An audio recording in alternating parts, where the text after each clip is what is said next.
کاشکې نور امیر المؤمنین شیخ صاحب موږ ته اجازه وکړي زه خو داسې وایم که څه هم د دنیا د قوانین زما دې په الله قسم یې که دویمه شپه په بل ځای کې وکم بیا په کوټه کې په الله دې مې قسم یې که دویمه شپه په بل ځای کې وکم بیا په پېښور کې خو ارمان ارمان نو ته به دا به نه ځکه نصرت زموږ سره دی داسې دښمن مو دی داسې بزدله ته راسه د ده په تاریخ کې وګوره یو جنګ دې ده ګټلی په ټول عمر کې د کفر یا د اسلام د پاکستان د پوځي رژیم لخوا د افغانستان د خاورې پر ځینو برخو د بریدونو وروسته د سرحدونو قومونو او قبایلو وزیر نورالله نوري په یوه غونډه کې د هیواد سرحدي ځواکونو ته وینا وکړه او هغوی ته یې وویل چې دوی باید د خپل ژوند په بیه د اسلامي نظام تر چتر لاندې د هیواد د خاورې ساتنه وکړي د سرحدونو قومونو او قبایلو وزیر د هیواد له سرحدي ځواکونو وغوښتل چې د سرحدونو په ساتنه کې غفلت ونه کړي او د هیواد د تاریخ په اوږدو کې د هیواد د دفاع لپاره هیڅ هڅه ونه سپموي هغه دا هم وویل چې اسلامي امارت پخوا ثابته کړې چې د افغانستان د خاورې ښه ساتنه کولی شي او په راتلونکي کې به د هر ډول تیری ځواب ووایي. جنگ‌ها چند نوع میباشه، یکی جنگ‌های هوایی است، یکی زمینی است. از او خاطر باید تفکیک داده شود، ولی اینکه امارت اسلامی به پاسخ نخواهد ماند، پاسخ خواهد داد کمابیش مثل سابق واری که در امتداد لین دیورن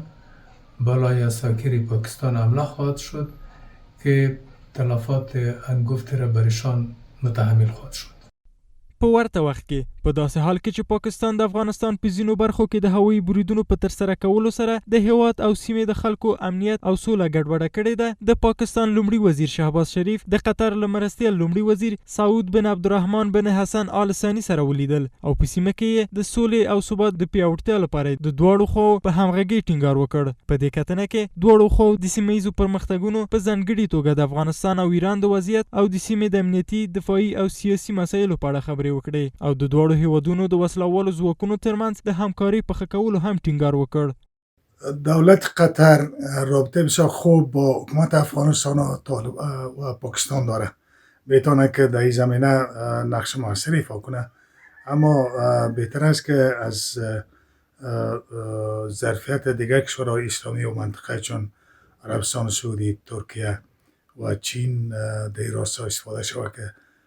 رابطه افغانستان و پاکستان به حالت نرمال برگرده، چون این حالتی که فعلا وجود داره به نفع هیچ طرف نیست،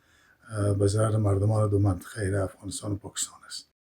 دا په داسې حال کې ده چې پرون ناوخته پاکستاني ملیشو د ډیورند کرښې په اوږدو کې د اسلامي امارت سرحدي ځواکونو سره نښته وکړه چې د افغان سرحدي ساتونکو لخوا پرېکنده غبرګون سره مخ شو. په ننګرهار کې سرحدي چارواکو وویل چې دا نښتې د پاکستان هوایي بریدونو په غچ کې نه وې، بلکې د پاکستاني ملیشو لخوا د هیواد په سرحدي ځواکونو د ډزو په ځواب کې وې.